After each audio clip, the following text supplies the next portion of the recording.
RMC, l'immanquable grande gueule. On parle très posément dans ce studio, tout le monde est très poli, vous avez le temps de dérouler vos propositions et c'est sûr que c'est intéressant d'en avoir à une époque où la politique est un peu trustée par les petites phrases et par les polémiques. Et en même temps, je trouve que pour celui qui sera sans doute le candidat le plus jeune de la primaire de la droite, ou en tout cas le candidat sérieux le plus jeune, vous faites quand même des propositions très policées, et vous avancez de manière très policée, à tel point que Macron apparaît aujourd'hui, mais beaucoup plus audacieux et beaucoup plus finalement transgressif. Et moi, je trouve un peu dommage dans un pays qui, à mon avis, est miné par l'immobilité, par l'inertie du pouvoir politique, par la place que prennent les corps intermédiaires, que le candidat sérieux le plus jeune du parti qui est censé préparer l'alternance soit finalement sans doute un peu atteint du syndrome énarque, qui consiste à ajuster, voyez, à adapter les dispositifs, bref, à garder ce qui est pour faire en sorte que ça fonctionne mieux. Or, maintenant, la révolution couve. Le Front National est à 40% aux élections régionales. Des dizaines et des dizaines de jeunes s'embrigadent dans l'islamisme.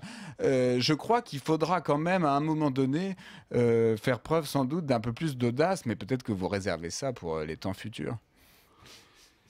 J'adore le sens de la provocation de Charles Consigny.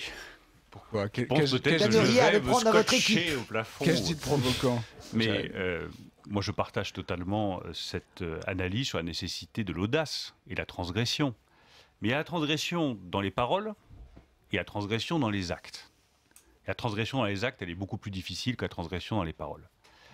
Les propositions que je vous fais sur le marché du travail, que ce soit le nouveau contrat de travail, la privatisation de Pôle emploi, la fait de supprimer tous les contrats aidés. Il me semble que je n'ai jamais entendu dire cela ou proposer cela par aucun autre responsable politique de droite ou de gauche. Comme ici on a un peu de temps, je rajouterai encore une proposition sur la formation professionnelle. Personne ne s'étonne que l'organisme qui récolte l'argent de la formation professionnelle soit le même que celui qui distribue les formations professionnelles. Eh bien moi, je veux séparer les deux. L'organisme qui distribue les formations professionnelles et qui s'occupe de donner des formations professionnelles aux demandeurs d'emploi ne doit plus être celui qui récolte l'argent de la formation professionnelle. Et ça, c'est des bouleversements qui remettent en cause totalement les équilibres choisis en 1945, qui à mon avis ne marchent plus et ne permettent plus à la France de donner un emploi à chacun. La transgression dans les actes. Vous avez rappelé que j'étais énarque.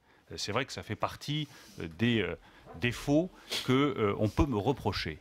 Sauf que j'ai démissionné de la fonction publique et que j'invite tous ceux qui sont hauts fonctionnaires et qui font de la politique pour être libres. Libre comme je le suis aujourd'hui, parce que je ne me suis jamais senti aussi libre. Mais pour être libre, la liberté, ça suppose des décisions. J'ai démissionné de la fonction publique. Ce que n'a pas fait Emmanuel Macron, je précise. Emmanuel Macron et ce que n'ont pas fait beaucoup d'autres hauts fonctionnaires qui font de la politique. Ça vous donne une liberté considérable. C'est ça la transgression dans les actes et pas la transgression dans les paroles. Je ne cumule aucun mandat.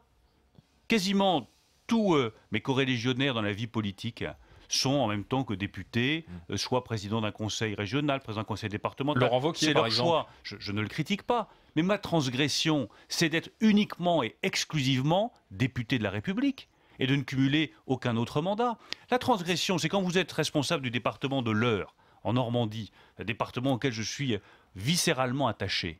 Eh bien, c'est de proposer, au moment des élections municipales de 2014, partout, des jeunes, des gens qui ont 24, 25 ans. Prenez à Gisors, Alexandre Assert, un jeune qui avait 26 ans. Je l'ai proposé comme candidat à l'élection municipale dans cette ville qui était à gauche depuis plus de 30 ans. Tout le monde m'a dit « mais t'es complètement fou, qu'est-ce que c'est que cette transgression? Il n'a aucune chance de gagner. » Il a gagné haut la main. Pour la présidence du conseil départemental, j'ai proposé Sébastien Lecornu, 28 ans à l'époque. Tout le monde m'est tombé dessus dans le département. Mais c'est pas possible, il a aucune chance. Qu'est-ce que c'est que cette transgression? Sébastien Lecornu est devenu le plus jeune président de conseil départemental. La transgression, c'est pas le grand n'importe quoi.